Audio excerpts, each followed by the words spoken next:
अध्याय 14। मेरे मन में तनिक भी श्रद्धा नहीं होती आपकी माँ काली के लिए। शुरू करते हैं। नरेंद्र ने भूमिष्ठ हो प्रणाम किया।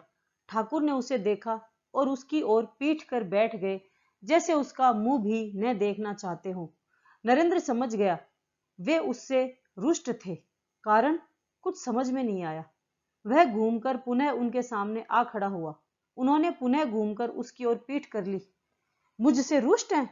ठाकुर ने कोई उत्तर नहीं दिया।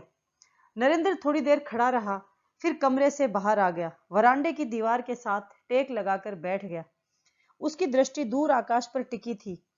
वह सोच रहा है। उसे एक के पश्चात एक कर अनेक घटनाएं याद आ रही थी। ब्रह्म समाज में हम किसी देवी देवता को नहीं मानते, प्रतिमा पूजन भी नहीं करते। नरेंद्र ने कहा था, मेरे मन में तनिक भी श्रद्धा नहीं होती आपकी माँ काली के लिए। ठाकुर ने क्षुब्ध होकर कहा था, मूर्ख, ऐसी बातें करनी है तो मत आया कर यहाँ। नरेंद्र मुस्कुराकर उनके सामने से हट गया था। उनके कमरे में ही उनके छोटे मोटे काम करता रहा, चीजें संवारता रहा। बाहर से कुछ फूल ले आया। थोड़ी देर के पश्चात चिलम बनाकर वह उनके सामने आ खड़ा हुआ। वे पहले तो कठोर आंखों से उसकी ओर देखते रहे, फिर मुस्कुरा पड़े और अंततः उसके हाथ से चिलम पकड़ ली।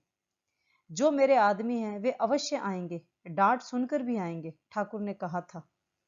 इसी प्रकार एक बार और उनमें विवाद हुआ था। उस बार अधिकतर नरेंद्र ही बोला था और बहुत आवेश में बोला था। ठाकुर उसकी ओर देखकर असहमति में सिर हिला देते थे। अंततः नरेंद्र उनके सम्मुख ही बहरा बनकर बैठ गया था। वे उसे धीरे धीरे स्नेहपूर्वक समझाते रहे थे। वह उनके सम्मुख ऐसा कठोर तथा उपेक्षापूर्ण चेहरा बनाकर बैठा रहा, जैसे उनके प्रत्येक शब्द से उसका विरोध प्रकट हो। वह उनकी बात सुन ही न रहा हो, और सुन भी रहा हो तो उसको विचार योग्य ही न मानता हो। अंततः ठाकुर भड़क उठे थे। जब तुझे मेरी कोई बात माननी ही नहीं है तो यहाँ क्या करने आता है? नरेंद्र ने मुंह फुला लिया था। मैं यहाँ आपका उपदेश सुनने नहीं आता, न आपसे आदेश लेने आता हूँ। तो फिर क्या करने आता है? आपसे प्रेम करता हूं इसलिए आता हूं। तब भी ठाकुर मुस्कुरा पड़े थे।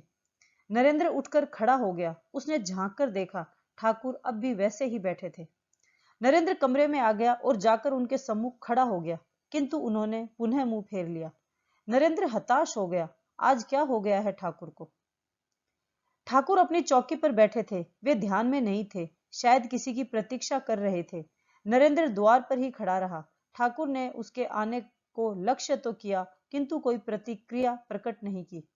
किंतु आज ठाकुर ने उसे देखकर मुंह नहीं फेरा था, उसकी ओर पीठ नहीं की थी। नरेंद्र के मन में उत्साह का संचार हुआ।